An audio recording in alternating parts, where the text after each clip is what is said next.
All right. Thank you, everybody, for joining us tonight and coming out. We are going to go ahead and kick things off this morning. Can I get a motion to approve tonight's agenda? Motion to approve the agenda. All right. Motion by You Dave. said morning and it threw me It off. is. Oh, it is. You threw me off. I'm sorry. It is. It has been. It's been a long day, guys. It's been a long day. Okay.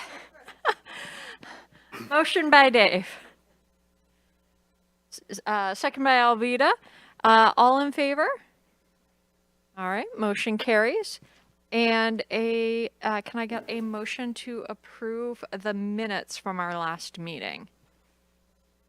Motion by Kimberly, seconded by Brooke. All in favor? All right. Motion carries. Anything else? Oh, we didn't do roll call yet. I'm sorry. I'm sorry. All right, Baker, Belly, Hoppy, Here. Lennox, Loftus, here, Lozano, Savoy, Vigliarolo, Yep. Ziegler. Yep. Getting good.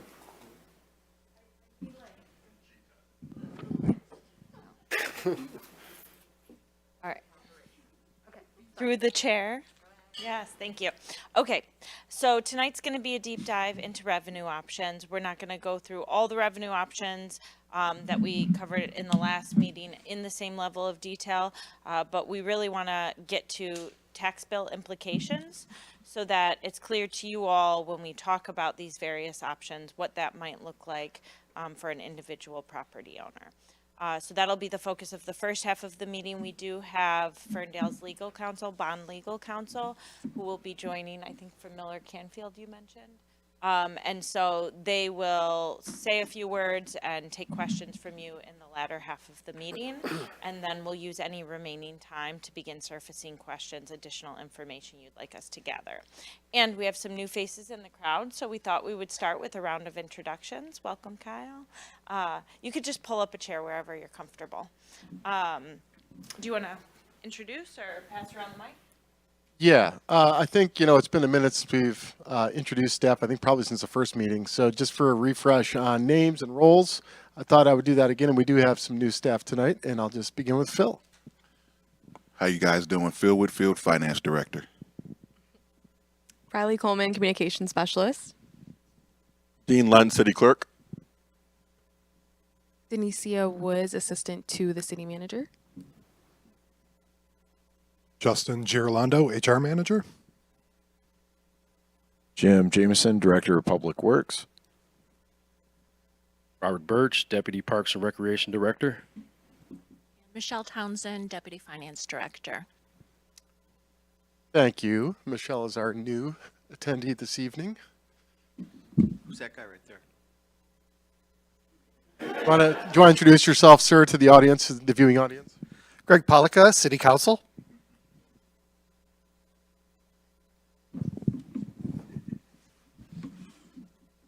No, it's fine. Go ahead. It's fine. Go ahead. Through the chair, the first item tonight is consideration of the November 30th meeting minutes. Did we do that? Yep, Kimberly and Brooke. Oh, that's right. We did roll call after. Okay. Thrown off. I think we're all eager for NOG. This is what that means. Okay. Then through the chair, we can go on with some analysis of the millage options. At the last meeting, we presented a very high-level overview. We walked through the progress of our first few mandates for the resolution, and we landed with an overview of impacts on property tax statements. So we wanted to do a deeper dive today, and so between 6 and 7 o'clock, we will focus on that presentation. You should have 3 handouts that are relevant for tonight. Each of you should have an agenda. There should be a sample copy of the Cobalt Community Survey that we talked about last week. We do have some preliminary results. It's a lot of information, so I don't have a lot, like the full packet to share, but I do have the cliff notes from the question that the surveyor gave to me that we'll talk about in a minute. And there was a third packet, which was a copy of the presentation from last week for reference. There are some, if you want to refer back to the general overview.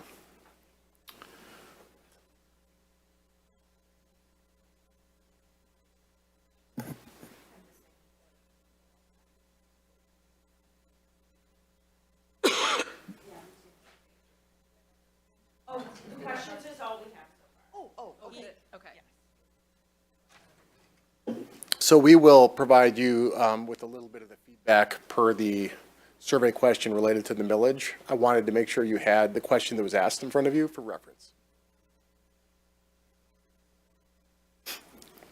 As always, we will recenter ourselves to begin the meeting with the committee objective, which is to recommend the potential of a 2024 millage ballot initiative. The focus areas we've been studying are staffing levels and government service levels, ability to make forward progress on facilities task force recommendations, and here we are with the final property tax implications.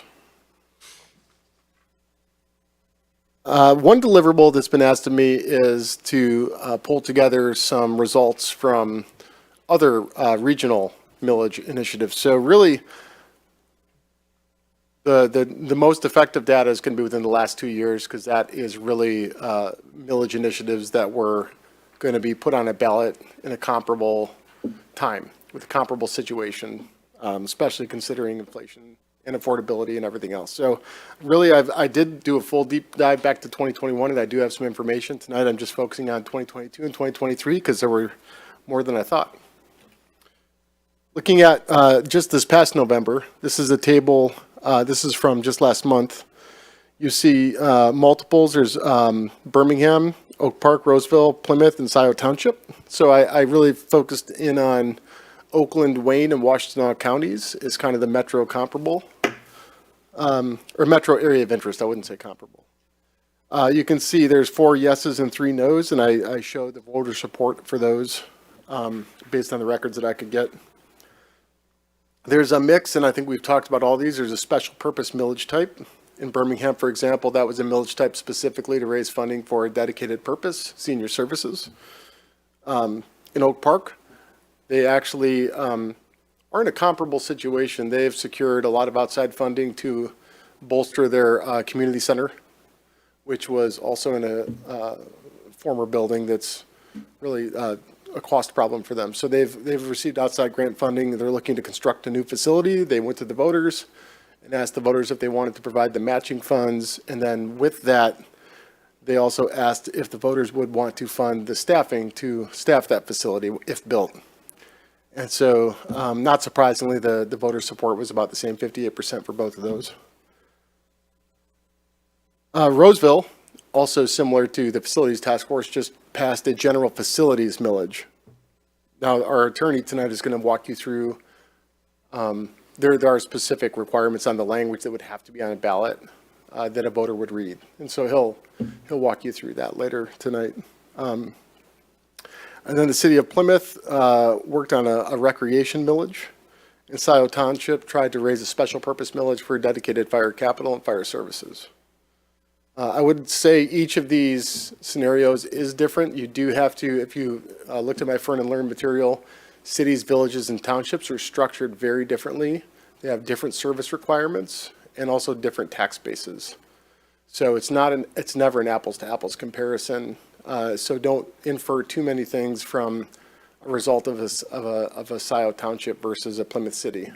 It really changes from community, and it's all community oriented. But there were several just this past November. Earlier in May, we have 3 initiatives that were in the area: Berkeley, Kiko Harbor, and Wyandotte. The Berkeley millage was actually, I misunderstood that. They were trying to do a Headley override to restore, but it would have been a tax increase. It wasn't a millage to sustain what they have. So they haven't lost anything yet.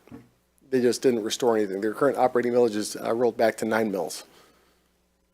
Their charter operating millage is at 15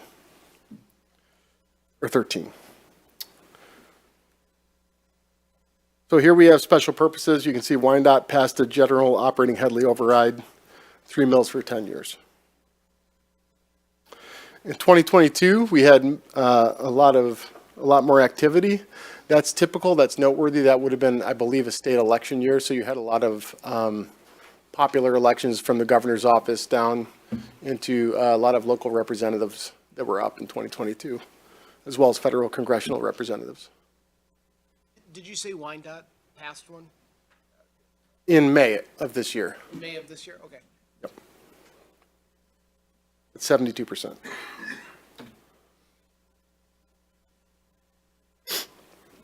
So in the previous year, you have Kego Harbor, Pontiac, Royal Oak, Bloomfield Township with a number of millages, Independence Township, Lyon, Oakland, Orion, and the Village of Franklin and Village of Holly. Again, examples of cities, villages, and townships doing different initiatives for different reasons, all structured differently.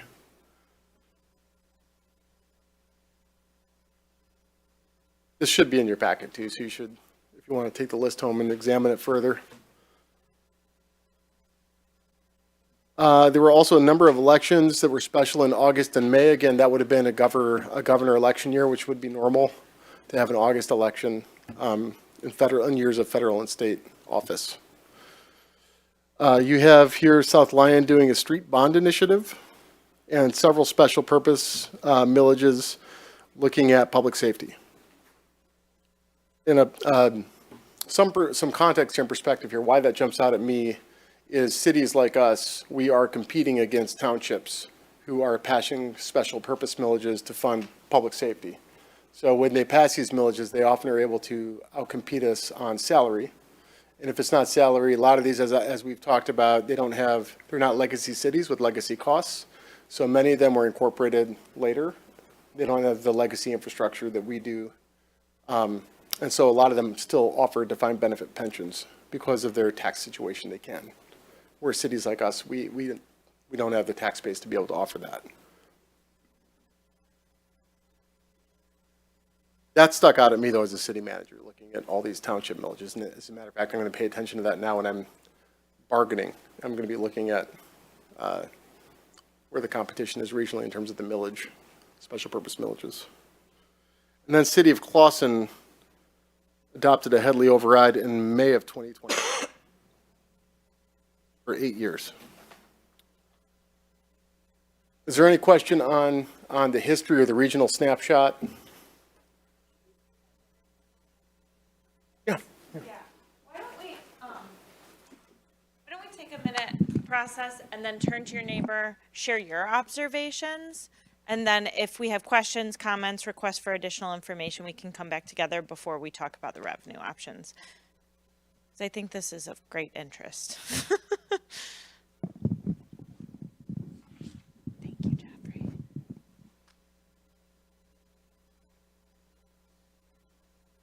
I can keep up a year if there's a certain year of interest. Board.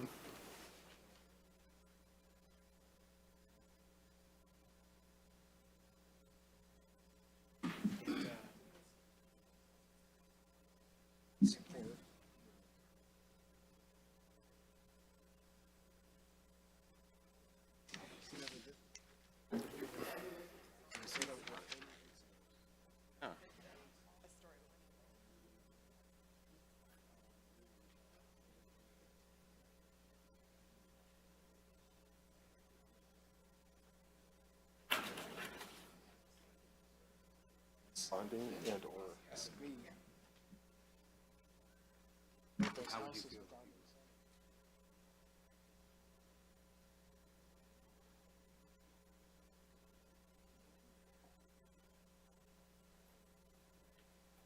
Austin was at 56. Pretty close. Everyone wants. Yeah, I was looking at that too. Well, I saw Oak Park was There was more than half.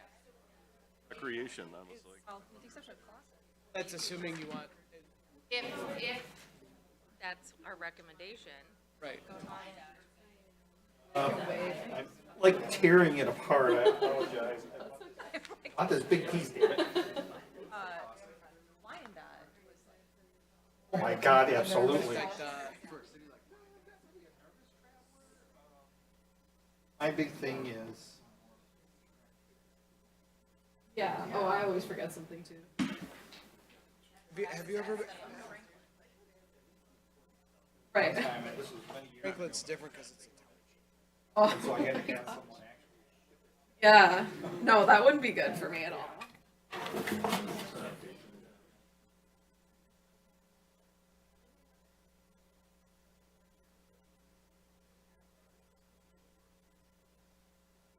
A lot more. One of them's 8 years, one of them's 2. Franklin's. It's the opposite of what you would think.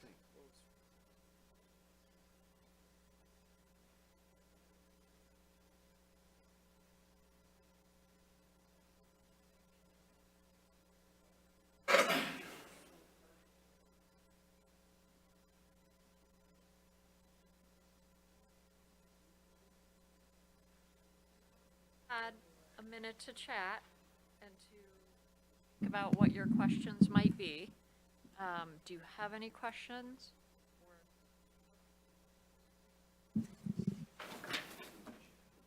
Through the chair, I guess my first question is how many of these examples do they already have a Headley override in place? Like what's the impact on their general fund? Because a majority of these examples we see are police and fire or earmarked millages. So are they places that have healthy general funds and just needed this support in these specific areas? Or I guess maybe if we could add a column, Headley override in place, yes or no, and expiration, that might be useful to have some more context. So if I'm hearing you, we're curious if it's a renewal or if this is kind of a first-time override being implemented. Yeah, and just like of these other millages that are passing, do they already have an active Headley override? It's just the three, though. There's only three of them. Yeah. Plus in Franklin and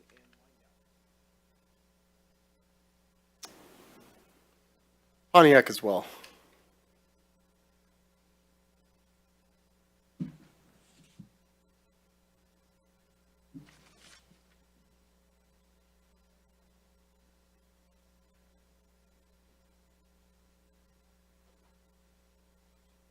But yes, I can get that information, should be available.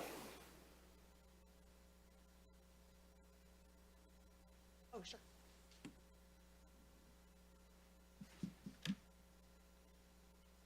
I was curious. I don't know. I seem to have a brain block on our maximum millage regulations. Sorry. Do townships have the same maximum millage regulations? Because I'm seeing some sizable special millages in here, like White Lake Township at 7.6%, for example, on a special millage. If they're a charter township, so there is a charter township and then just townships. And the charter township would, I'm not a township expert. Actually, Steve might be, but there's no limit? That's what I thought. Okay. So townships can essentially go as high as their voters will let them. Thank you. So very hard for us to compete when we have a limit on the number Correct. of mills we Yeah. can levy. And again, the trade-off is a chartered city has more local control. We have more local services, local control. That also means more local costs.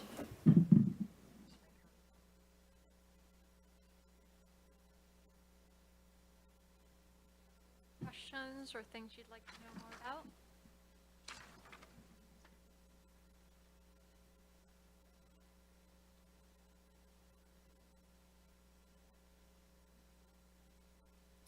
Okay, so I'm going to recap before we go into spreading out the options in some example scenarios. Really, I'm focusing on options 1 through 4. I didn't spend a lot of time plotting out Public Act 345, especially because it is a variable millage and it really would depend on our contribution requirements, and I haven't done that much work on the Public Act 345 side. So option 1, we had no millage renewal. This would result in a reduction in the general fund budget of about $4 million, as well as a reduction in property tax bills. If not replaced, the general operating millages would roll back to 11.6355 mills to support the general fund.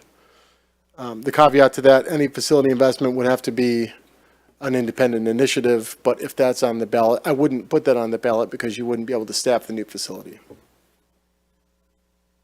I would recommend not putting that on the ballot. Option 2, we're calling it a partial Headley override, and that option really is renewing the existing amount and no more. So that's not a full restoration. That would be 4.5 mils, which would sustain the existing millage rate, which is at about 15.99. This would sustain funding levels as they are today. Property tax bills would stay relatively the same. And new facility investments would need to be addressed through a separate millage. If that would be passed, that's where the adjustment would be, because that would be new, right? Option 3 was a full Headley override millage. This fully restores us to the 20. Again, if it's adopted, it immediately starts rolling back based on market. This sustains funding levels as they are. This does enable facility investments prescribed in the task force report, or progress on it, rather.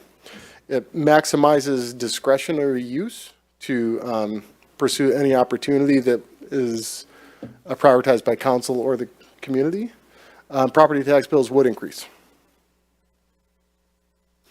And facility bond initiatives. In our assumptions, and these are just assumptions, these are not specifics, my debt service assumption assumed a 30-year millage term because we're talking about a new facility and the life cycle of the facility should surpass the 30 years, so that's reasonable.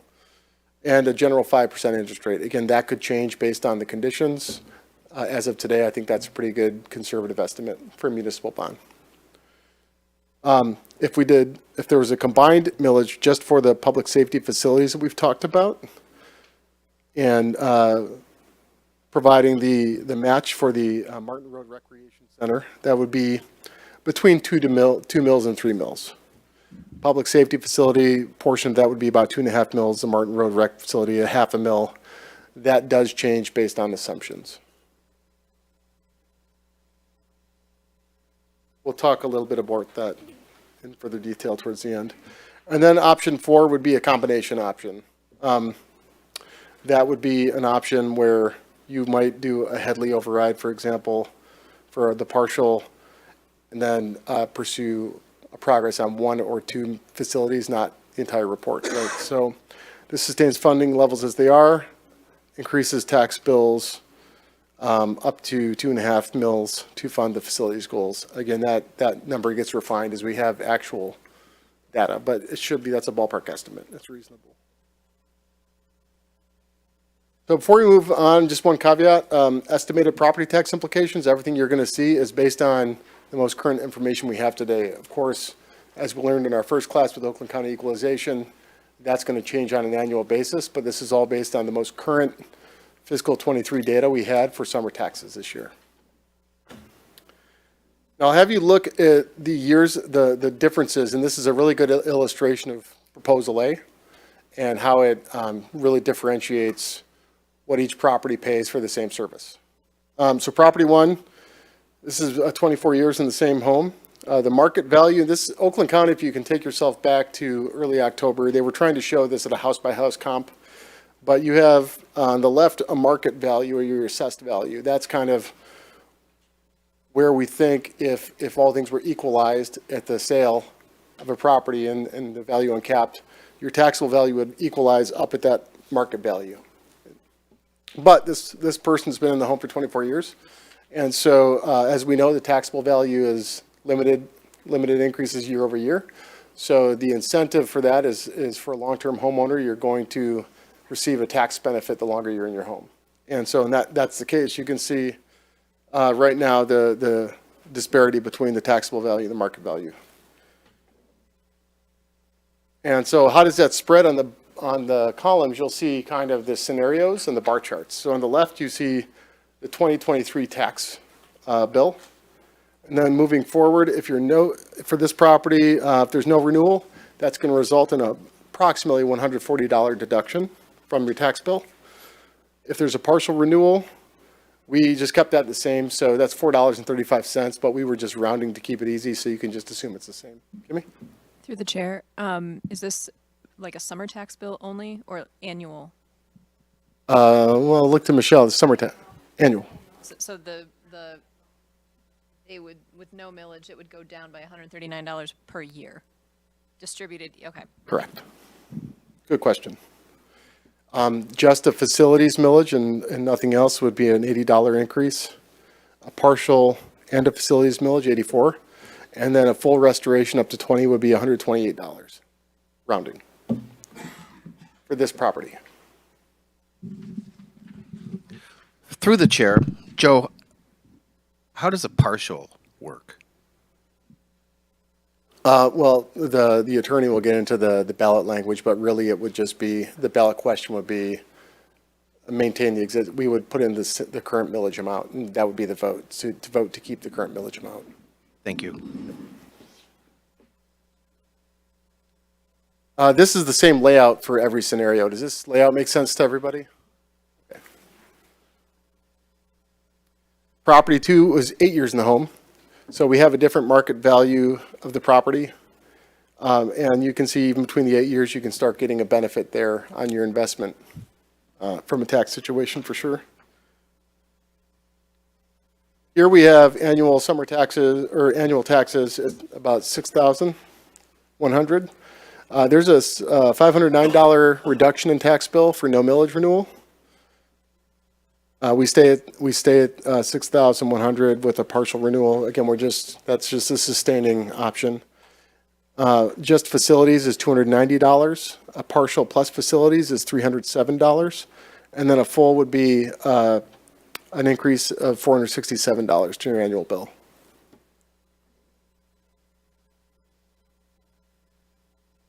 Property 3 is looks like they're equal. That means it was recently purchased because your market or your assessed value equals your taxable value.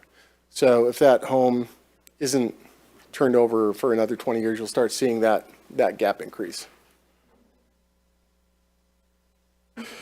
The current taxes is $6,500. You can see $540 reduction for no millage. It's really a similar situation to the previous property in this case. So a facilities would be $308, partial and facilities is $325, and then a full was $494.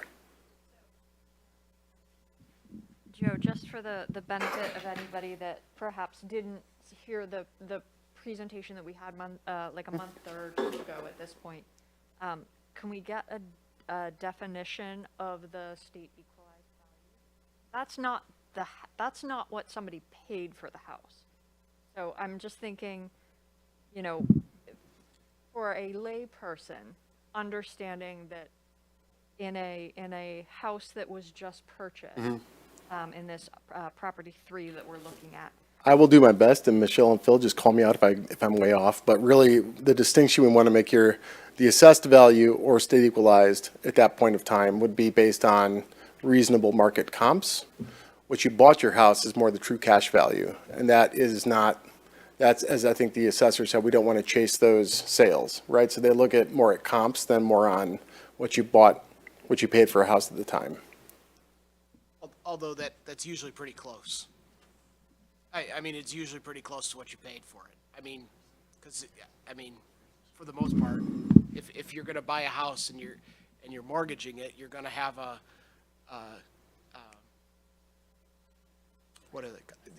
appraisal. I was going to say estimate. You're going to have an appraisal, and I mean the appraisal. Recently, people have been paying over and above that, but it's pretty rare. So I mean, it is pretty close. So even though the assessor said they don't chase the cash value, I mean, it's pretty close. I have no editorial on it. Do these scenarios, the houses in these scenarios, do they have a primary residence exemption? Or are these tax bills assuming they have no exemption? Every one of these scenarios, it's a homestead, it's a primary resident. I did not provide an example of a non-homestead, but that would be an additional 18 mills.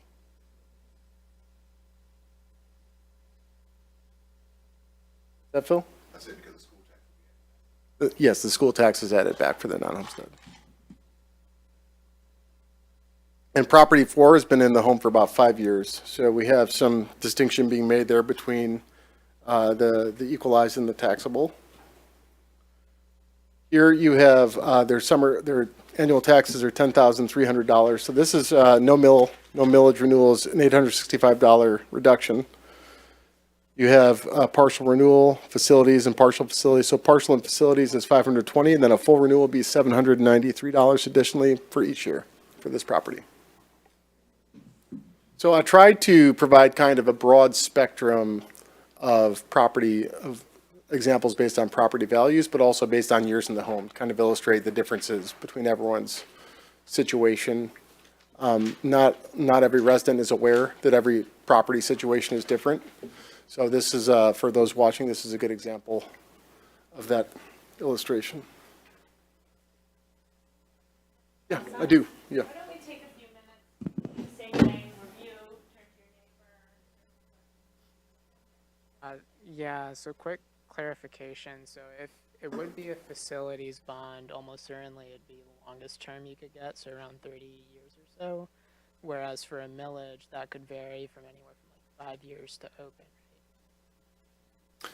If we did a facilities, and I've invited Steve here to talk about it, but we would structure it as a bond. So the annual millage would be based on the debt service that we would have to pay for the facilities. We will borrow money up front and then pay it back over 30 years. He's asking the duration. Is it certain years? How do you decide? It would be up to us, and it would be based on the sensitivity of the ability to return it, so the impact on the actual property, and we would take that into consideration. So we know with the new facility, if it is a public safety headquarters, the useful life of that facility, I have James who can correct me on this, but it should be more than 30 years. So I would feel comfortable paying that debt over 30 years, understanding that the value of the building is still going to hold. That's the part where I'm confused. That's kind of what we're here to talk about, yeah. Maybe I'm just getting lost. But if it is a facilities bond on the ballot, would it be for 30 years, or would that be variable, just like partial renewal or a full? The facility would be consistent debt service millage for 30 years on an annual basis. If there's a special purpose millage or a Headley override that would accompany that, that term would be defined by council, and that's what this committee is kind of talking about. And I think the closest example of that would be the Oak Park situation in November. They had a 20-year facility bond and then a 20-year recreation millage that complemented the bond to build a rec facility. Let's take about 5 minutes.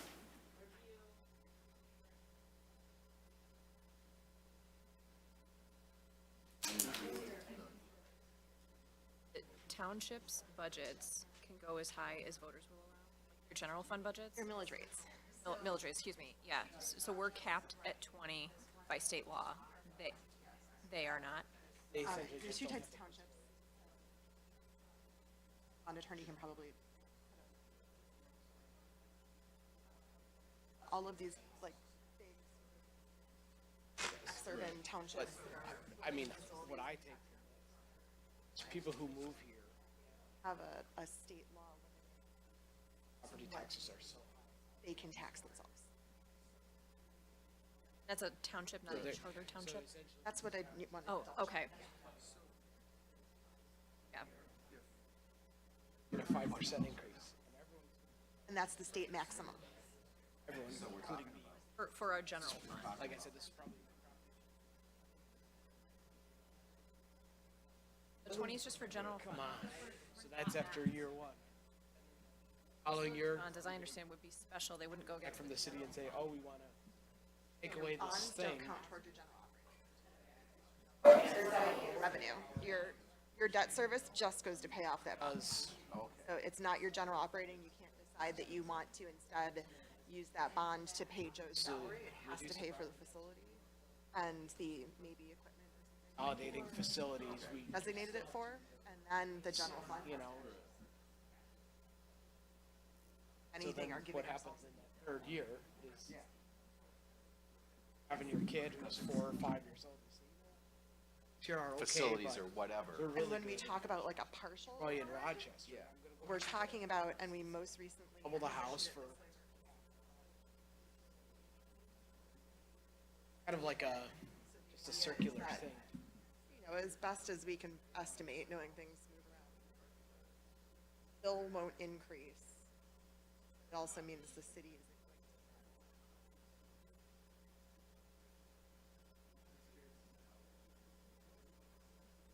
think Joe kind of, yeah, but that's where we talk about like maintaining.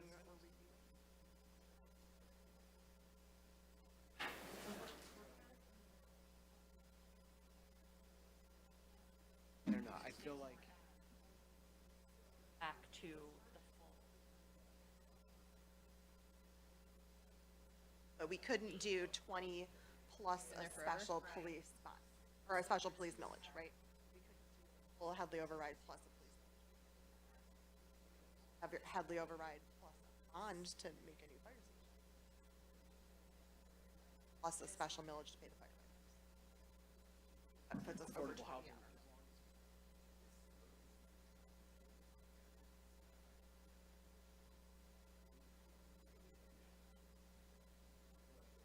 That's my next, like, when the My house county, for 20 folks from years. the county treasurer do.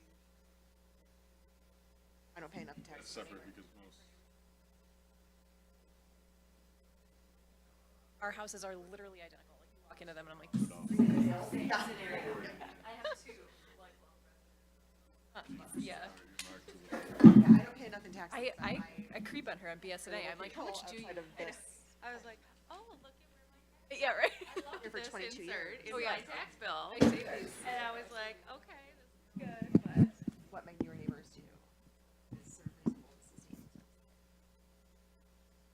All right, we're gonna come back together. What questions, comments surfaced? Alvita, what did you observe? Conversation. Go ahead. You can elaborate if you'd like, David. No, I was just commenting on how somebody who has recently bought their house within the last 5 years is essentially going to pay a whole lot more. That's kind of the way it works anyway, but that's why there's this turnover that we constantly have. Turnover is good and healthy, but at the same respect, it's like, somebody moves here and buys a house, and then they say, wow, my property taxes went way up because they bought it from somebody who's lived there for 22 years, and then for this thing specifically, their property taxes are gonna go up 5%, and then they're gonna be presented with this millage, and then those are the people that are like, you know what? Property taxes are just too high here. Greg, did you Greg, want did to you wanna share say something? Through the chair. Also remember that about a third of the city are rentals. So now you have a third of the properties that don't have the Headley override, or that don't have a homestead. So they're paying at the full rate, which then affects people who are renting, because when the landlord has to pay that extra money, they're going to turn it into, I'm raising someone's rent. That's right. I have a renter who's been renting from me for about 5 or 6 years, and I literally raise their rent based on how much property taxes are going up. And here we go. That person, every year we go through, and it's just just adding to what you said. It does drive housing prices up, and it's kind of driving housing prices up is counter to having affordable housing available. Through the chair, Councilman Polika took the words right out of my mouth. That was the one thing I was wondering as we were looking at this is, would it be possible for us to see these scenarios for someone who's not homesteaded, because that's going to affect their tenants, perhaps by a lot? Yeah, these scenarios are from actual properties, so we can pull a non-homestead report and run. You said it was 18 mils, right? Didn't Yeah. somebody say that? Okay.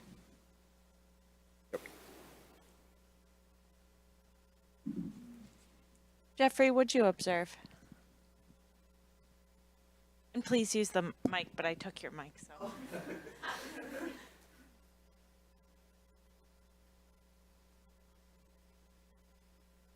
I guess I'm wondering if we did a partial and a facilities bond, it seems like that would have a little bit less of an impact on raising taxes. Is that correct? It would be less than a full restoration. But we would have less freedom with what the city could do with that money because it wouldn't go all into the general fund, right? We just would raise less money for the general fund. So in this, a partial, we have 4.5 mils, and if you added 2 or 3 mils, that would put you at 6 to 6.5 mils for a partial Headley override and a facilities bond. A full Headley override's about 8.5 mils, so it's about a 2 mil difference. And the facilities would be facility specific, right? That is correct. Yeah, that the facilities are almost special purpose because it's a bond to build a certain thing. So there's no wiggle room there. You can only spend it on the thing you pledged to build. But we could still have everything. The partial Headley would keep the funding levels as they are today. So your service levels and staffing levels would roughly would be the same. It just stays the same. I see. Through the chair, the partial override and the facility special bond versus a full Headley override could feasibly get us the same amount of new buildings built, buildings being staffed, and everything we think it's going to, they'll both get the same things. We're going to have more mills in the full and less mills in the partial plus facilities and less discretion on where we spend that money. So the last two options on all of these graphs are getting everything that the facilities task force proposed and keeping our millage rates almost the same within a point and within a mill and a half.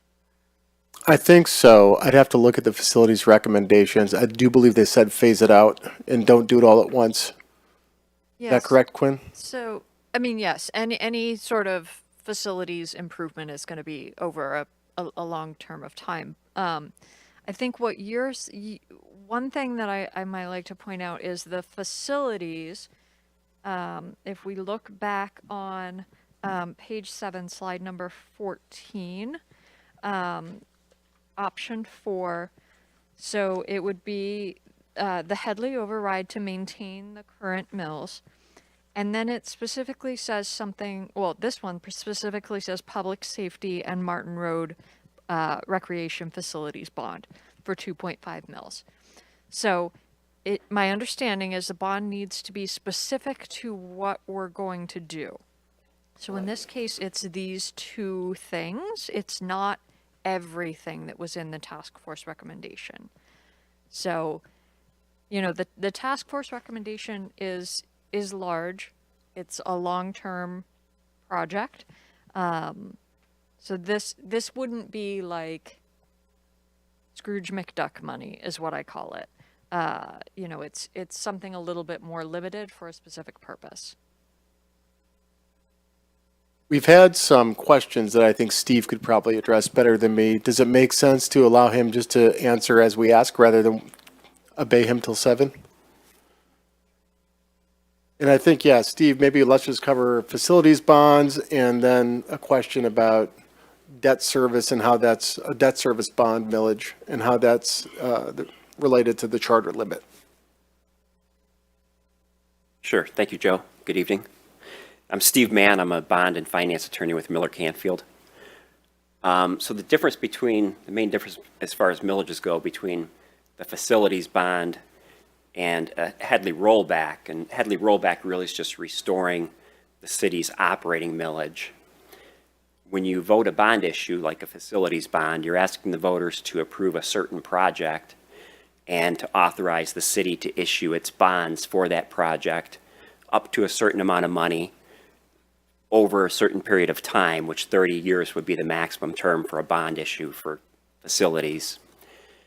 And if the voters approve that bond issue, then once the city issues those bonds, the city has the ability to levy what's called an unlimited debt millage.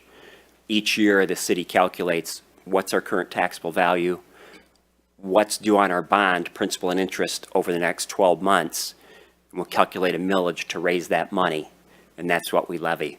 So that millage is not subject to Headley rollback. So if property values go down like we saw in the Great Recession, the city would have to raise that millage up to bring in adequate money to pay next year's bond interest and principal. The opposite's true as well. If property values rise, then that millage would be reduced from one year to the next year. That's the main difference between the two. And I brought a sample of what the ballots look like, Joe, if you want me to hand those out. Okay, thanks. There's about 20 copies there. Hey, Joe, I think this actually might be more of a question for you, but I know that we've talked about facilities maintenance and how currently our maintenance budget for facilities is around 0.5% when the industry standard is more like between 2 and 6%. Do these options consider like allocating more funds for facilities maintenance over time? Like what, it seems like these are considering like building the new facilities, but like what would maintenance look like with each of these options? Could we increase that? That's what Oak Park and Roseville both did. They included in their facilities construction language, and I'll let Steve expand on the language, the ability to use the millage to fund maintenance as well. And so I think what we would have to do, whatever, if that was a direction that was desired, we would have to ask James to give us a good approximate on a maintenance budget for a new facility and then include that in the language. But I'll let you talk about the kind of the ballot language. Sure. So it's not just construction. Sure. And my guess is, and I don't know, but to the extent the city is considering building new facilities to replace existing facilities, they're already spending money in the budget on maintenance. So that maintenance line item is probably going to be reduced. But to the extent you're building a new facility, which, say a rec center, which you're going to have to staff and maintain, and you need operating millage for that, usually there's a companion ballot issue for the operating piece. So you actually have two questions. One, should we issue bonds to build this facility? Two, should we levy $500,000 or whatever the number is to staff and maintain the facility? So you have before you just a simple handout of the difference, just so you can see the difference between the two ballot questions. And most of the ballot language is driven by state law, so there's very little changes that can be made to the ballot language. These are both fairly standard ballot proposals. The top proposal is a Headley restoration proposal to restore that portion of the city's operating millage, which has been reduced by operation of Headley. And the bottom proposal is actually the city's last voted bond proposal from 2015 for roads and parks. And as I mentioned earlier, you'll see on the bottom bond proposal that it asks the voters to approve up to $45 million worth of bonds, each series payable and not to exceed 15 years for the purpose of improving roads and parks within the city. And the city has issued 2 or maybe 3 series of bonds pursuant to that, that proposal. Did we issue the 3rd series? 3, yes.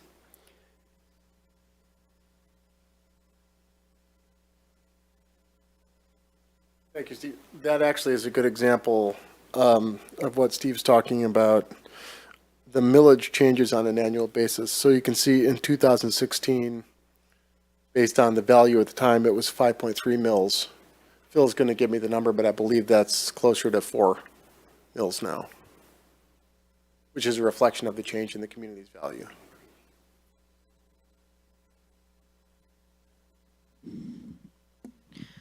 Thanks, Quinn. I want to make sure that I am remembering what does and doesn't count toward our 20 mil maximum. Oh, good.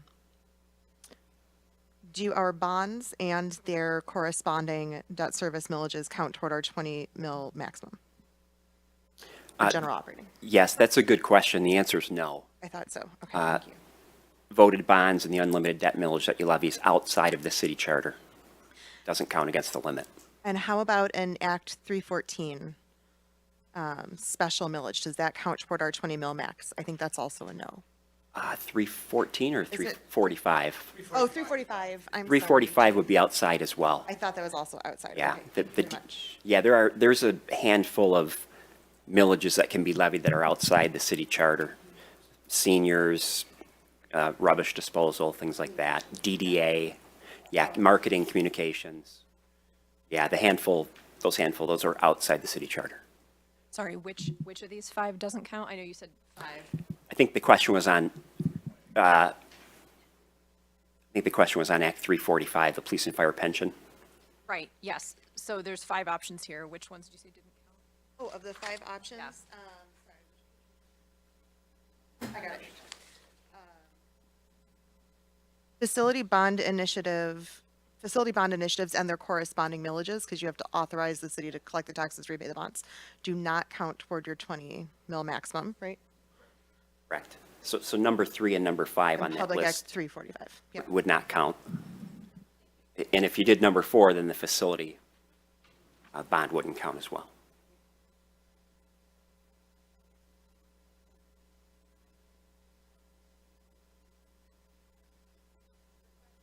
Just trying to remember.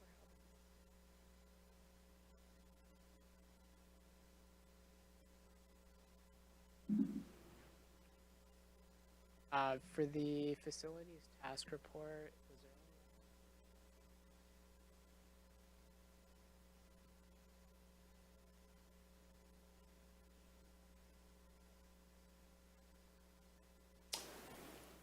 only The funding recommendation was outside of their scope.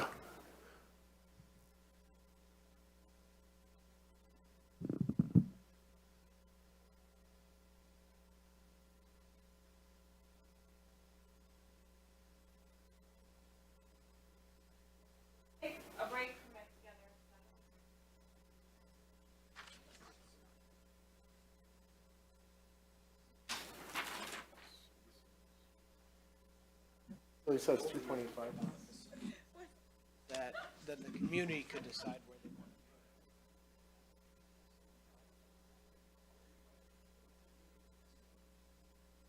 Generational thing. it. The city wants a rec center, then they should fund it. A lot of people and are on set the up- same age. So if you just gave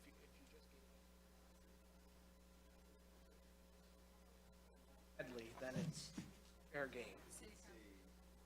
And that's right. No. After this is the Cobalt. I totally forgot to come to your house. Should be I will come tomorrow night. specific and the community should decide.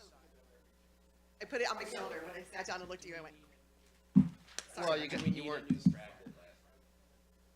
not been a good week. Well, that, it mostly was work stuff. Override, then it would just say,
And let's wait until, Oh, here we are. okay. Brooke, you want to kick us off? You were nominated. Somebody pointed your way, I believe. Oh, so, yeah, Kimberly is the one who brought it up. Kind of like your question was, what percentage of our tax base in the city is at which level of the options that you presented earlier in the presentation. So, you know, one of the options was only in the house for 1 year at this amount. Another option was 8 years at this amount, 5 years at this amount. Like, knowing what percentage of our population is in each of these stages of their home ownership could also inform our decisions and opportunities to think about how much we would actually be bringing in for each option or not. Through the chair, I could ask our finance if our software, what I'm hearing you say is, can we categorize our homes in buckets? Let's say 1 to 5, 5 to 10, 10 to 15. And I really don't know if can the assessor do that? Oakland County would be the ones who would have the abilities to do that if we can. So that's a question. That's homework for me. We'll ask that question. And in addition to that, what is the state equalized value for each of those, the average equalized value for each of those buckets, maybe would be less specific? I'm just looking for even the more detail of what's the value. Like, there's probably buckets within the buckets of, if they've had it for 1 year, who's in the 10 to 100,000 bucket, who's in the 100 to 200,000 bucket, and so on and so forth. Just outside in, I think what I'm hearing is they just want to have a better understanding of, so the example's helpful, and like, to what degree are people going to have these impacts? So just trying to get a sense of like the impact on the average person, the average homeowner, as well as the spread based on the variety. Yeah, we're really talking about characterizing the city's housing tax base. And I understand the question. I don't know whether they can give me that, but we will ask that. Other questions, comments that surfaced? Yep, Kate. As we were talking over here about how to get the most bang for your buck, you know, being sensitive to both, you know, sort of where taxpayers are in the life of their homeownership cycle, and who needs to bear the most burdens when these things change, but also where we are demographically as a community. Have we done sort of a broad demographic look yet?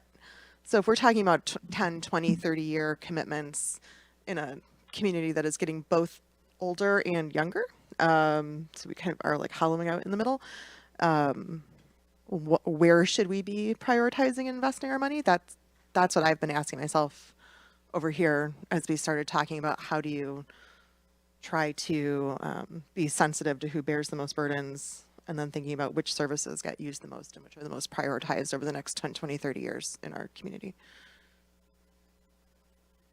So you're getting softball questions this evening. Do you have thoughts on whether or not there's data about kind of prioritizing services based on and go ahead. We have what the census can give us for sure. I know that our predominant demographic is 25 to 34 by a significant margin. I can get you to. We have that summarized. Sorry to keep going back to the schools thing, but it's the most recent bond that I worked on. Do we project those? So when our school district is making decisions about new facilities and bonds and what they're doing in enrollment, and also they go through this big process of projecting out what they'll be seeing in their, what sorts of butts they're going to see in their chairs, you know, for the next X number of years. Do we do that as a city and take a look at demographic trends on the horizon so we can try to do some of this prioritization? I'll just speak to the school district for a minute. The school district's required to do that because part of their income is based on pupil count from the state. So that's why it's required before they do bond issues. So cities in a little different situation. It wouldn't be required. They certainly could to the extent they wanted to. We don't have the wherewithal internally, but that'd be something where we would ask our federal and state partners if they have any support they can offer for census projection based on their resources. Other questions, comments that surfaced? I do know you still have a little bit more content. Yeah, a little bit.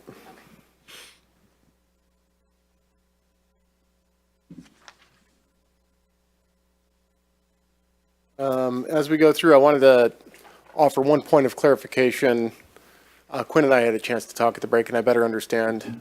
I didn't answer it correctly. So in this instance, the SEV, Phil, our finance director, handed you kind of a term sheet for finance terms, and the assessed value there, you could interchange, is really 50% of what was paid. So in this case, the 123,000, I'll round that out to 125. If you doubled that, that would likely be the actual true market value. So in this case, that property was likely purchased around 250. Does that make sense?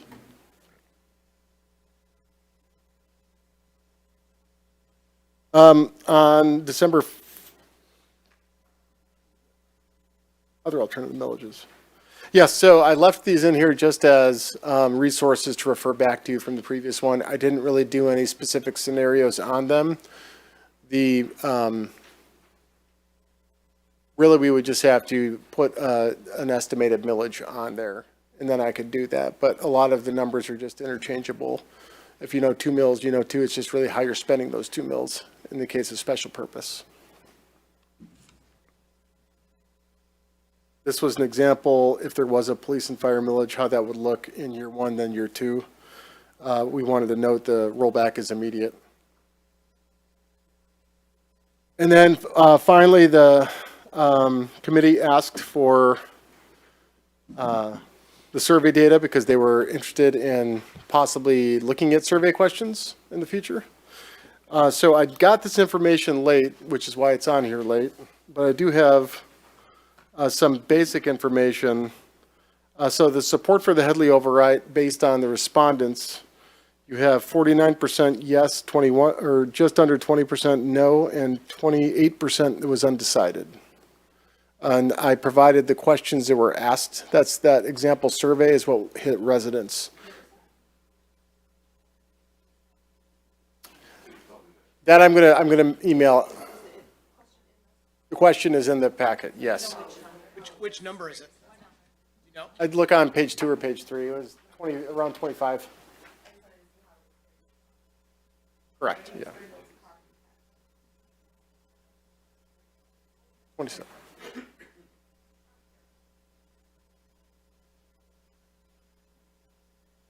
So this information they shared in draft form, but you did ask the question. I wanted to be able to provide it tonight because I thought it might be helpful. We'll have the actual data synthesized and shareable.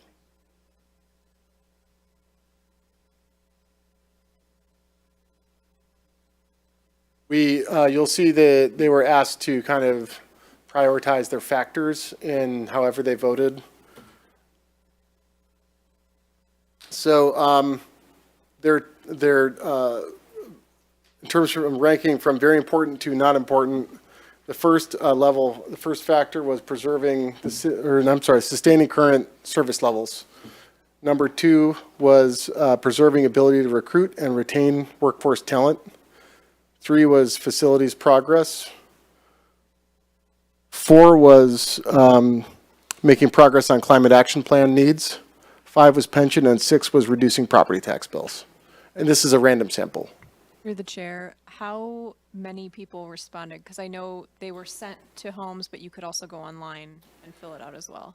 305 people out of 1,500, which made it statistically significant.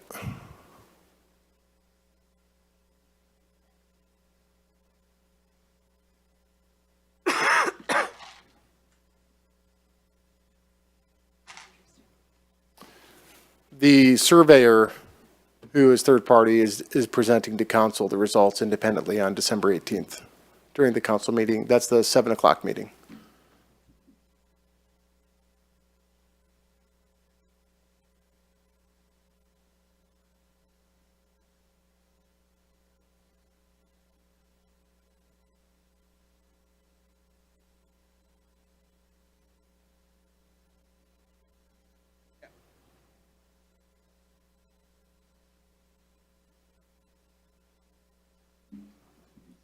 That's all the data that I was able to get at this time. Presented this, results of the Cobalt study is being. December 18th, City Council, 7 o'clock meeting.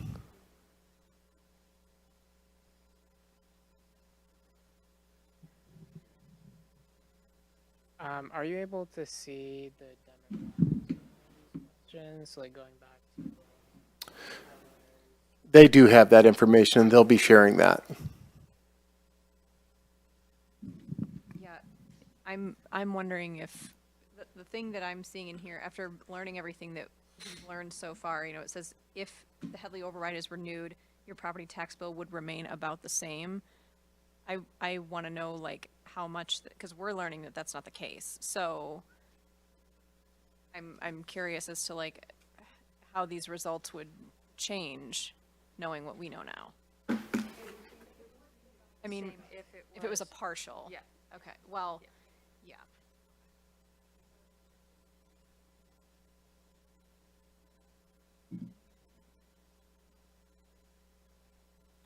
I'm actually, while we have Steve, I'm going to ask him, how would the language change if it were between a full override and a partial renewal? Because I know I'm using partial, but I know the ballot wouldn't say partial. So the ballot example I gave you wouldn't change that much. What would change is the amount that you're asking for the millage would change in the, so underneath the title of the proposal is an italicized introductory paragraph. And in that paragraph, you could explain that this would allow the city to not only renew the existing 4.5, but also increase by X more mills. And then in the next paragraph, which is the actual ballot language itself, the third line down the blank, that's where you'd put in the full amount that you're renewing, whether it's 4.5, which is the current amount, or something higher. The intro does show on the ballot. It's just a statement. It's not part of the legal ballot question. You're welcome.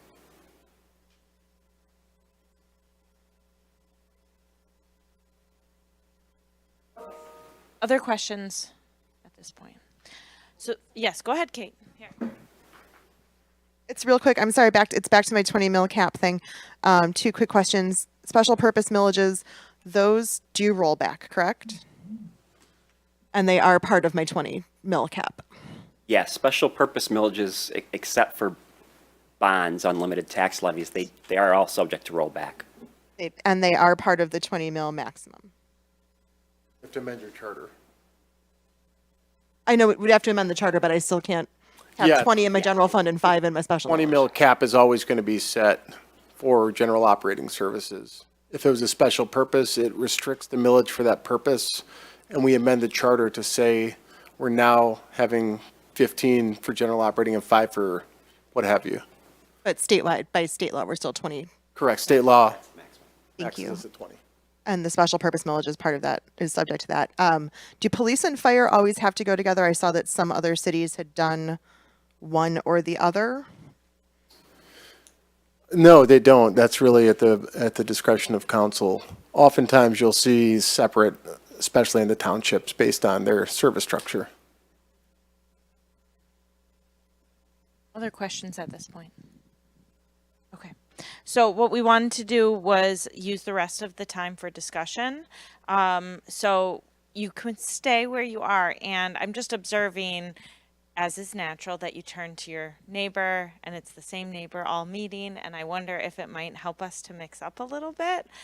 So since we have a good amount of time, I wonder if we might mix up a little bit. We could count off by 3s, get into 3 groups, and then just kind of reactions from tonight's meeting, additional information that would be helpful to you. What would you need to have an opinion? And, you know, it's very early still in that process of narrowing. So we're not asking you to have an opinion, but what would you need to have an opinion? What are your just gut reactions at this point?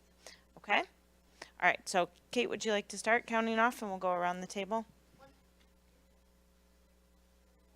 I was going to Quinn, but Jeffrey couldn't see me point this way. So Okay, 2, 3. 1, 2, 3. So 1s can go over here, 2s back there, maybe 3s somewhere over here.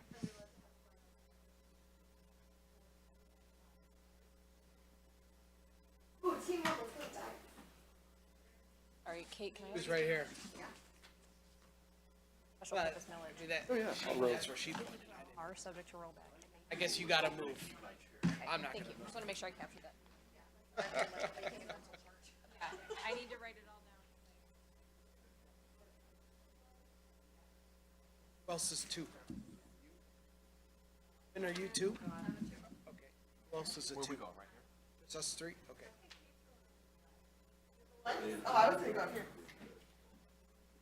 If anyone wants me, hold a hand up. If you want finance, hold two hands up. On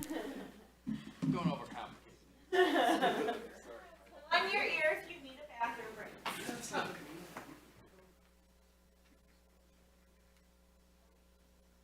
No, we're gonna do a report out to the The public. mics aren't up here.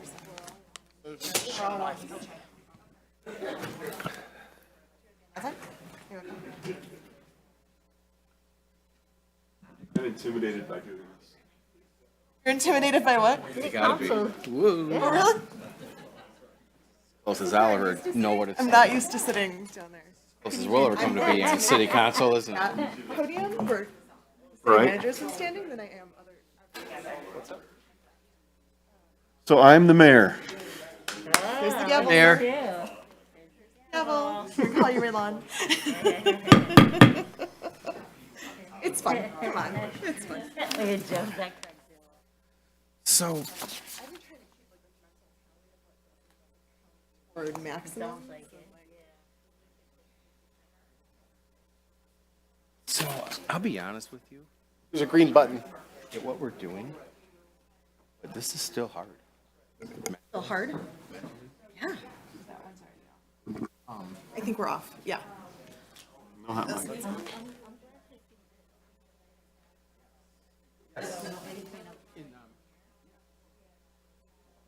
Vote for Jeffrey. You're not on. There's a little green light. that you can see.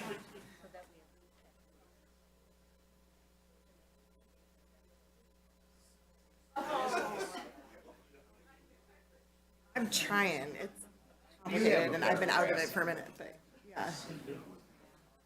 So the 20 mil that we Yes, state maximum for cities. general funds.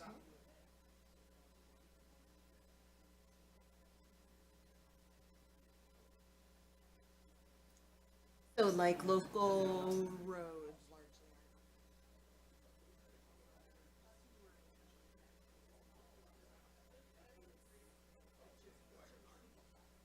Yeah, so so sewers aren't under the general fund? So we have a special levy or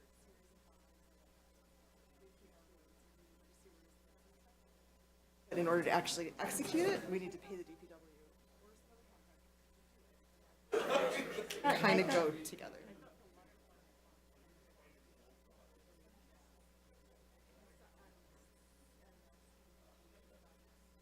Code enforcement and they try to like find an overlap where they can because it on one hand sort of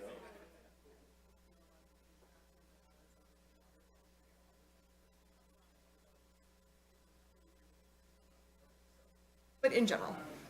So now we need to do for the facility.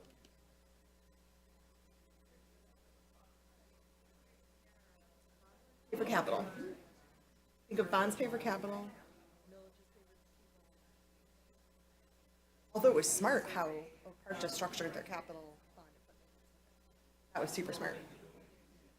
I've never. Super smart. We're a city manager too. Eric Tungate. Eric.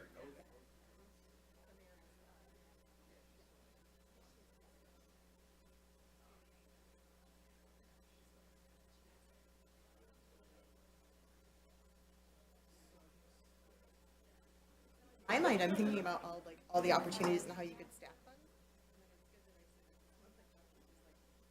them. How do we make sure we get people like the right mix of, like pay more, get more? Okay, yeah, that sounds right. How do we not overburden people?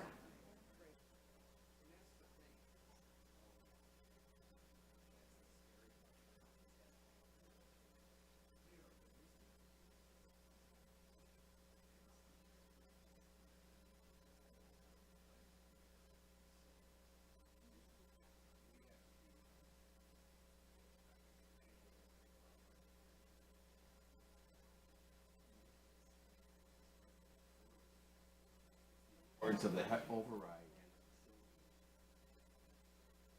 That's our job, as I see it. Our job to explain our recommendation. There's either a renewal. That's our charge, yeah. I know Quinn's always very careful about, like, we first have to figure out our recommendation. But yeah, I think that's part of our job. Getting to that point so we can talk. Like the,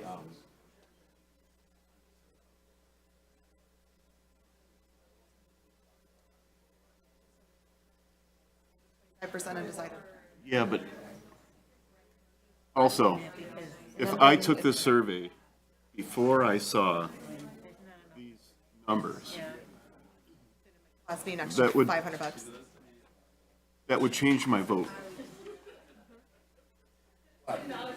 which one, which specific one are you looking I was looking at, like 8 years, because I think that's at? What page? mild. 9, Which page 9? or, no. 10. Page 10.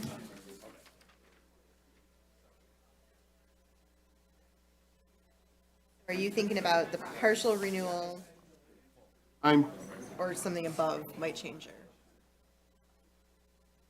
Oh, renewal. like, I'm not gonna have to pay anything, because I've been here for 26 years. It's like me. But where's the majority of our citizens? Because it would be a shame to go through all this, and we can't get it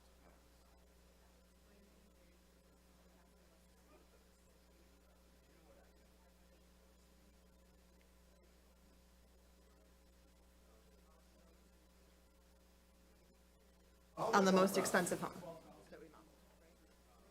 No, sorry, not most expensive home.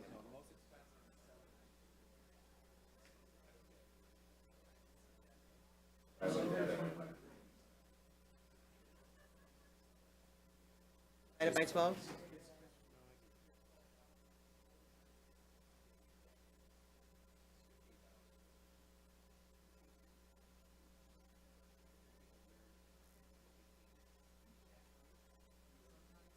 That could be a catalyst.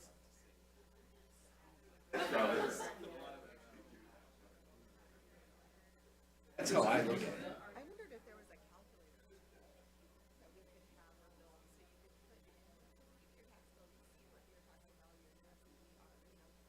Find them online at the city website. And if I can plug in my numbers, what my monthly or Increase, yeah, and BSNA is good. SNA, right? Oh, BSI is really good though, because I get all my permits on there in most cities now. But even Karen, I was just, she doesn't. Tell my mom how to use it. I know, you can go on here. But to me, a lot of this.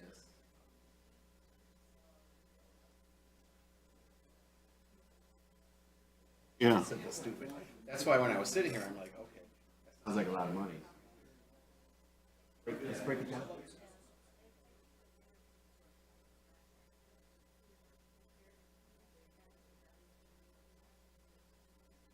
So I went ahead and contacted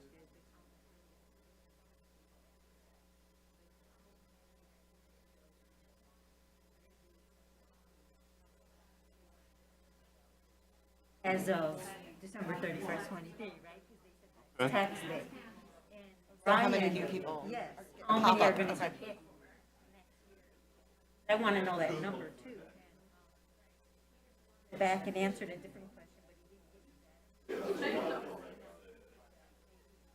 They're not comfortable getting it because I saw one saw in Hamburg, like, maybe they're waiting to collect everybody.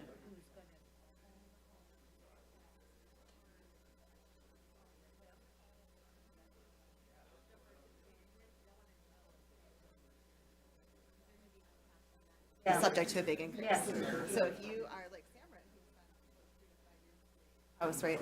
So like he bought it at peak market and then he went into peak inflation. Maximum 5%.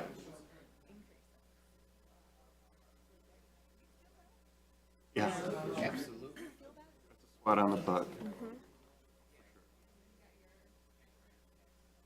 Especially if maybe they didn't tell you, right? So if, like, let's say your realtor wasn't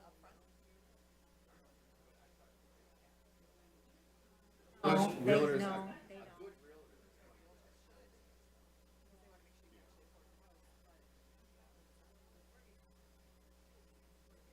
But they don't have to. realtor.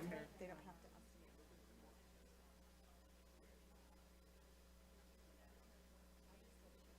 to. That's a whole other conversation. We had one, and it was.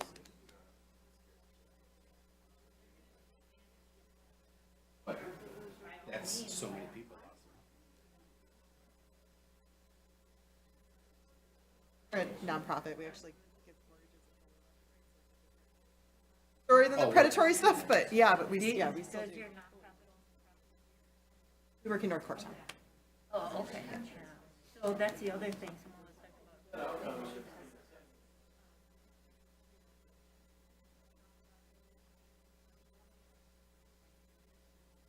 Assets, right? Our property for nil owes.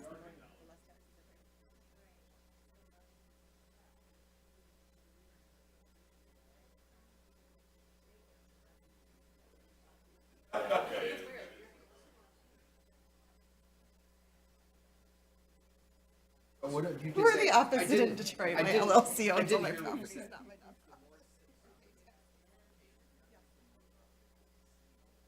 nonprofit. Our taxes are. No, the lower you're recouping from that property. So we're sitting on like super prime property on 9 Mile that could be generating.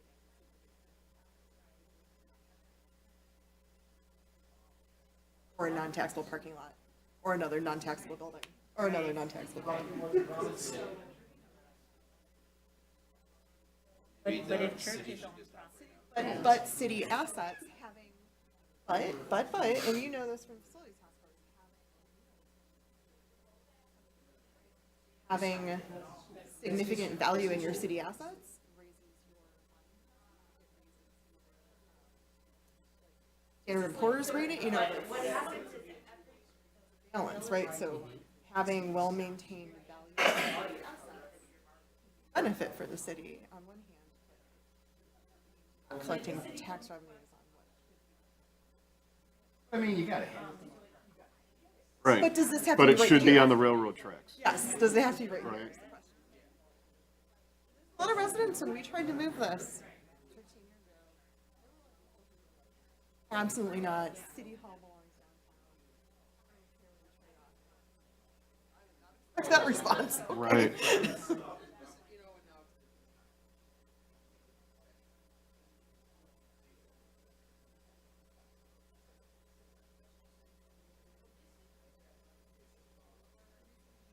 Have a community center is because we sold it to Credit Union One.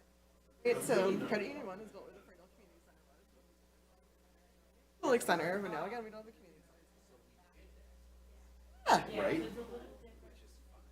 Yeah. We collect a whole lot of taxes. We're kind of backwards a little bit. But now we don't have a community center again. Right. If we would have done it, but we make that much more.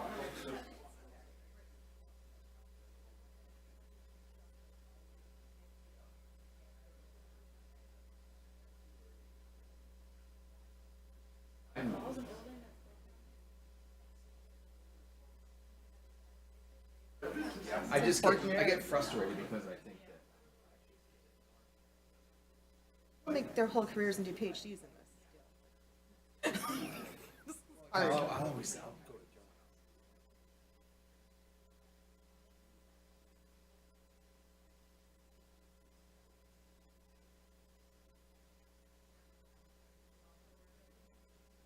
I think we're really lucky to have Joe. Yeah, I agree. Hope he's not looking over the fence anywhere. You know, it seems like when you ask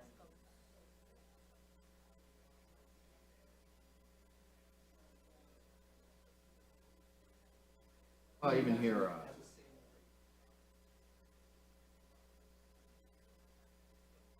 he'll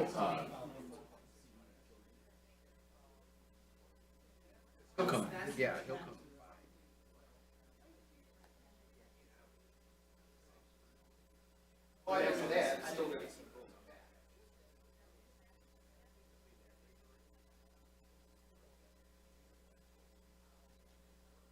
Because he gets all this. He could be a city manager. Over in Farmington now? No, he was the CED here.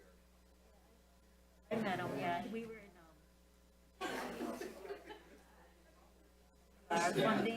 which they are. All of a sudden.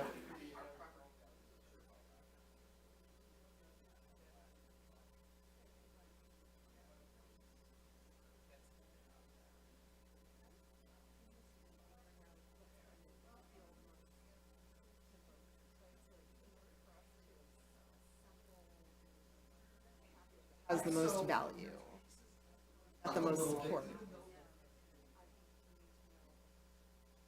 You could literally ask the school district, like I wasn't joking. You could literally ask the school district, I wasn't joking, like, what are your 5, 10, 20-year projections? They have to do these projections about demographic changes in their community. So, not projecting that there's gonna be like a bazillion more kids, but they're projecting there's gonna be.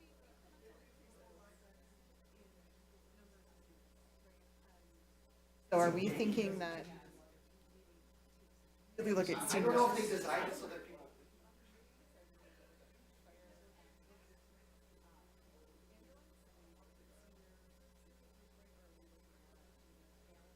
With keeping young families here, reestablish like those are like that story is what I'm trying to put together, and I'm just not sure what it is. I know what it is. Yeah. It is expensive. Like somebody dropped an idea early on about outsourcing, let's say, ambulance. Like, I don't want Joe $12 an hour coming when I have my heart attack. Highly paid, fully life support on the truck. I want my fully trained, like, fire guy or police guy. If we do this right, it could be either one. That's what my gut tells me. My gut tells me that Joe Scott is also telling him about recreation and fire. That will resonate. Broadly, my gut tells me that, but I would really love to see demographic data so we can also make a case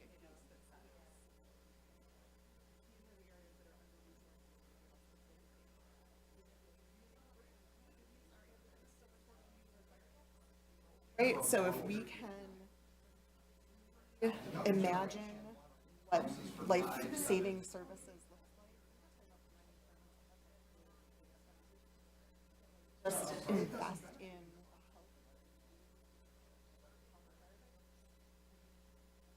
That's what one like here.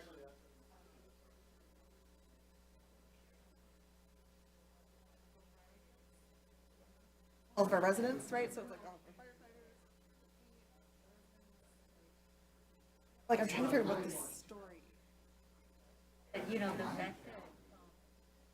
Also, how much does that cost? Right. And what's that story? About 2 more minutes and we're coming back together.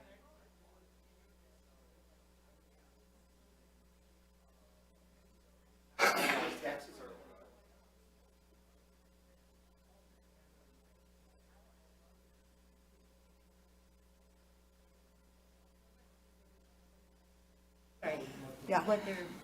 We often get grants for the bike infrastructure. We all have paid sidewalk replacement bills, I imagine, right? Favorite part of the city council meeting. It was always people coming up talking about those. People in the corners, man, they're the ones. Oh, who yeah. Diets, yeah. Sidewalk replacement.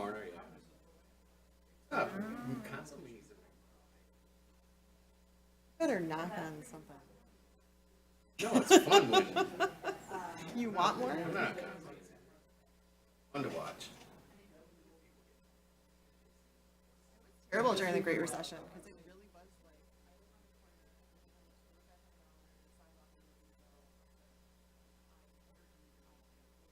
How can you help me? I can't do that. Right. Well, don't. It was serious. I thought the city helped finance people that lived on the corner.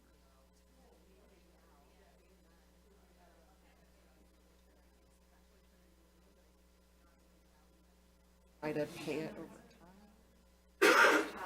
time. That's how we do our water bills.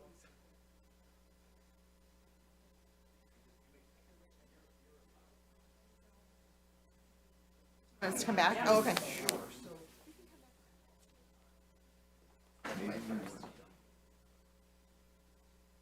Did you say we're dumb or done?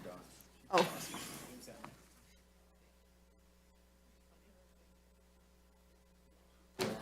This is like the fourth time. Brittany? She's Her years ago when she worked You're getting up? I have to take pizza home. I hope there's. at, just kind of consolidated it.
Yes. That would be so fun. I'm in.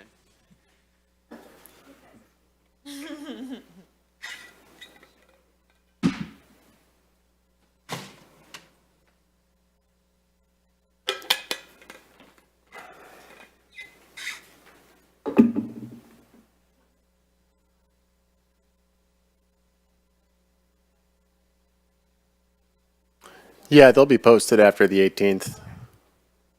He just sent me kind of the raw information. He wants to professionalize it, so. All right. Here she comes. Yep. Here she comes. The water dispenser.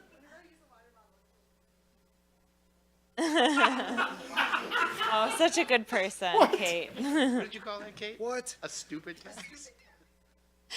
We're not going to put her in charge of communications around this. All right. Okay. Group one. Who is in group one?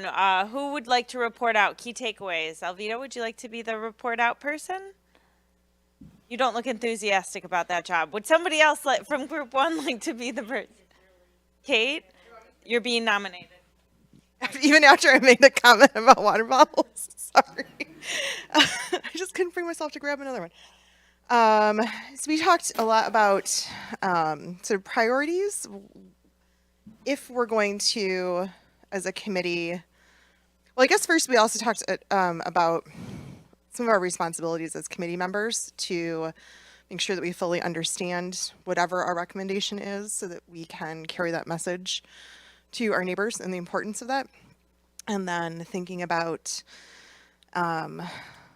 if we're making a recommendation, we need to really understand the whys behind that recommendation. And I think our gut instincts that we're getting from our city manager and we're hearing from our city staff like feel right to me. We're talking about facilities and recommendation and fire and these things that are important to the community, probably important demographically as we go forward, but being able to back that up will be important. And then also, as Dale says, keep it simple when you're explaining.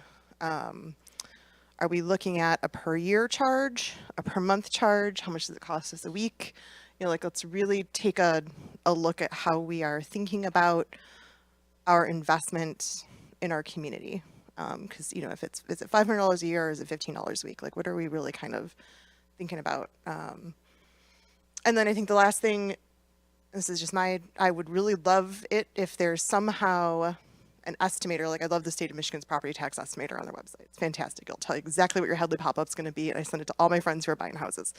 If there's something similar where you can put in your taxable value, and really see what the impact is to you at a certain millage rate, that will be the clearest communication possible, because there's 5,000 homes here. There's 5,000 different stories, right? So there's no way we could possibly tell them all.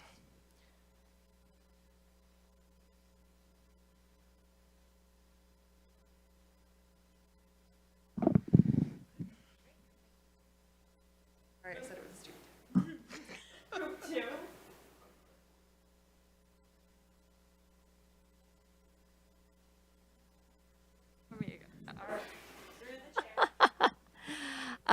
So we spent some time just making sure that we really understood how incentives work. If we're doing affordable housing incentives, if we're doing brownfield incentives, what does that mean in terms of, it might be a X number of dollar incentive, but that's not necessarily a lump sum. That's over a longer period of time, and there's some benefit to the community for doing that, whether it's affordable housing, whether it's having more housing units at all, it's brownfield redevelopment, those sorts of things. And then also, what was the other thing that we talked about? We were just talking about efficiencies and making sure that that the city looks for efficiencies and things of that nature before going to the voters and asking for an increase. Important part of the story. Right.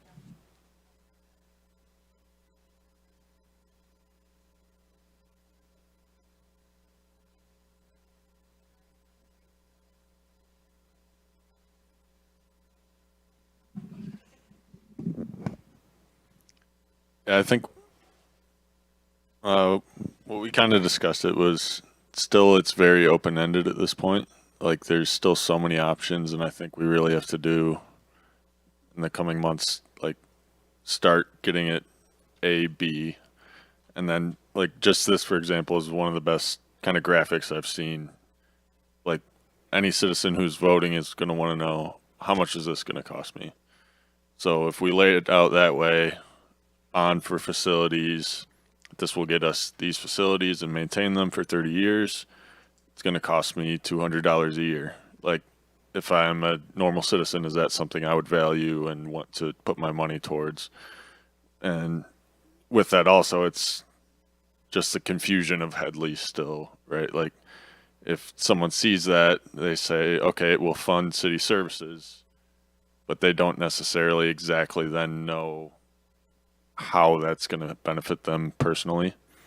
So I think just overall making sure when we're doing these decisions, we understand wholly how it's going to impact and benefit each person. So. Sounds like you guys said the same thing, very similar to them. I wonder if that would be possible to have a tool like that, so somebody could actually come and go on the city website and pull down and say, what is this going to cost? Yeah, I wonder if that would be something the city could do. It doesn't seem that complicated, but I don't know. It might already be there. Greg, do you have a dissenting opinion? No. Oh. Asking you to speak in the mic. Oh, okay. Okay. Yes, okay. Something you could look into, whether or not an estimator for whatever is ultimately recommended could be part of the comms package to be posted on the city's website? Yeah, I wouldn't recommend me doing coding. Yeah, but Kimmy of maybe. course, yes. Yes. Okay. Yeah, through the chair, this is something I'm actually working on with a friend right now. Oh. No idea if it's going to be ready or anything, but Okay. this has kind of lit a fire under me. So Cool. yeah. Great. I feel like group 3 had a lot of good specific questions. Would you mind sharing some of your more specific questions with the larger group?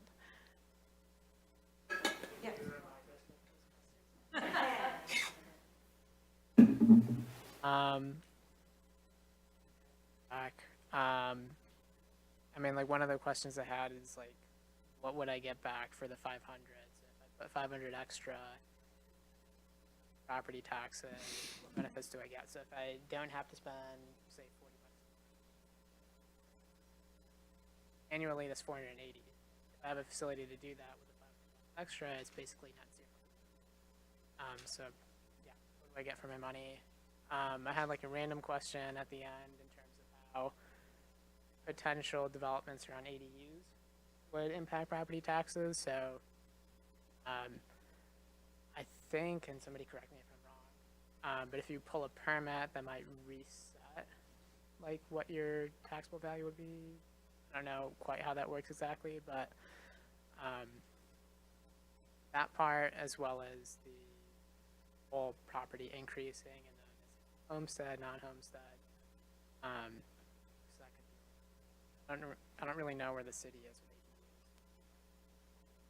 Accessory dwelling unit, so like a backyard studio, or like a second level on a garage. Yeah, you have to apply for like a special, unless it's connected to the house. In the current code, but the code is being amended. Right. Is it really? Yes, really. Oh, great. I would love to hear it. Or like a family member. Okay. So did you catch that question? The potential taxable value impact of an ADU is what I think I heard. I don't really know where the city is in terms of potential impact on that. The That's like a personal question, but yeah. I think with our code rewrite, we've done some research in the state about who's doing ADUs, so we can probably contact those departments and see if and how it's affected. But the code rewrite is actually in review right now, and we expect it to be adopted this late winter, early spring, February, March. For all the other questions, Colin, am I missing anything?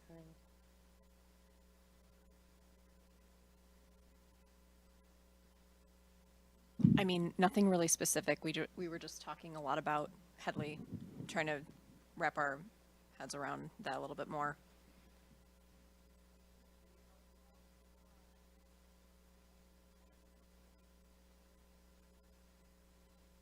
Recap. You want me to see if I can get the equalization folks back for one more? I can.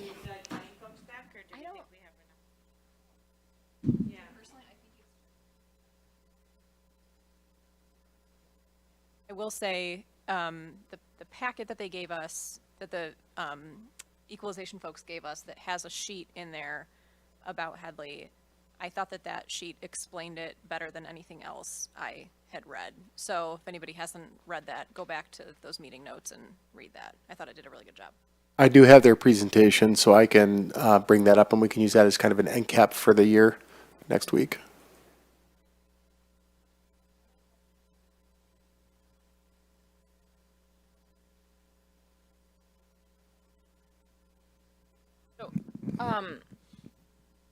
I know, so there are some groups, I think there are 2 different 4-person groups that are going to be meeting offline. I think what would be really helpful to surface in those conversations would be, certainly if you have it tonight, what additional information you would need to have an opinion.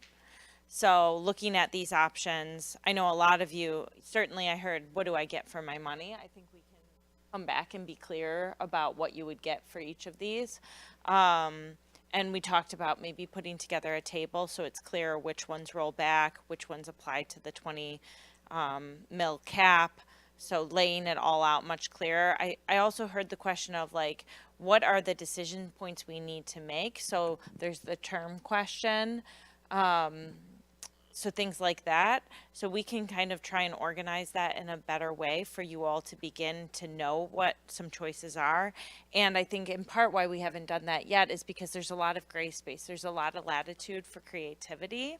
And so we didn't want to say these are your choices to choose from because there aren't a discrete set of choices. And once we have a sense of, maybe there are some things on that list that are completely off the table for you. It would be helpful to know if you're just not going to be into a facilities bond or something. Like, that would be great if we had consensus. This is one, no one likes this one for X, Y, and Z reasons. We're just going to take this off the table. And then we can start putting more shape to the ones that we do know. All right. Anything else for the good of the group? So we come back together next week. We're working fast and furious so that we can have a little break over the holidays. Yes, Kate, please. Yeah. Oh, were we going to talk about something? I still owe you. We forgot. I forgot. I don't know what you owe me. So, looking at our schedule, which is at the end of our agenda for the next few weeks, what I'm not seeing. Acknowledging that I've missed 2 meetings, so perhaps we went into this, although I think I read through those things and we haven't really. But David keeps bringing up, thinking about options for savings and efficiencies, and I don't see that built into our agenda. So we've done these real deep dives on the revenue side. We did the performance-based budget and making sure we understood all of that sort of stuff, but I guess I'm just wondering, is there going to be any more discussion about how savings couple with revenues, or is that too specific for us to get into? Are we not making recommendations that are that?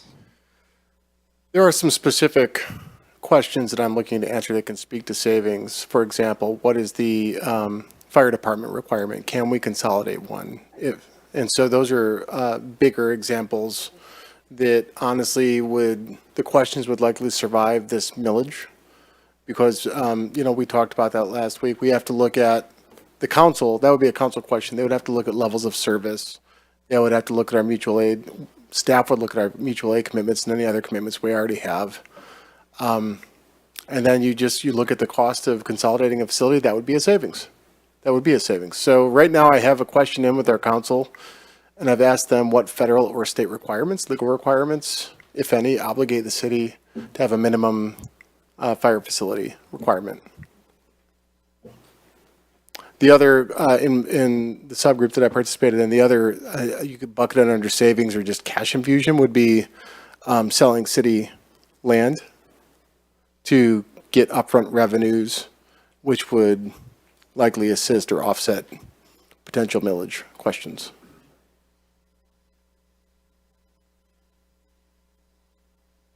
I just want to say back what I think I heard you say just now, which is there are some action items for you around the efficiency question, and the timing of something like consolidating to one fire station or deeper regional collaboration is much longer than the, I think, financial cliff, is it fair to call it that, that is being presented by the expiring Headley override. Is that true? Is that what you were trying to say? Okay. Yeah, specifically regional collaboration considers the will of us, the will of other partners, ability to fund. You have those other cities' millage requirements that are standing today and the ones we have. Then we have to look at collective bargaining agreements, and unions would have to agree on that. So that's why it's a longer, complicated, drawn-out process, for sure. So just to temper expectations, we won't have those answers during the course of your work together. It's going to have to be an unknown. Through the chair. So I think the other impact is would be property owners, tax residents, how that affects their insurance. If we have to rely on another community for fire safety, that's going to affect my homeowner's insurance. It's going to go up. So is there a way for us to identify what that potential increase could be? Is that what you asked? Well, essentially, we decided we're not going to know that, right? Yeah, I don't know that I could answer that. I could probably I could contact an insurance company and I ask them for information on how they would value that. But that'd be I would just safely say it would change their view on it, but I don't know how it would change their view on it. I couldn't quantify it.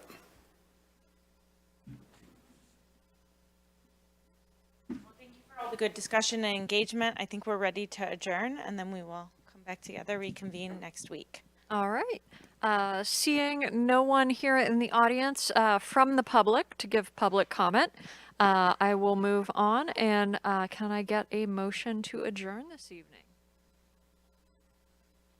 Motion by Kimberly.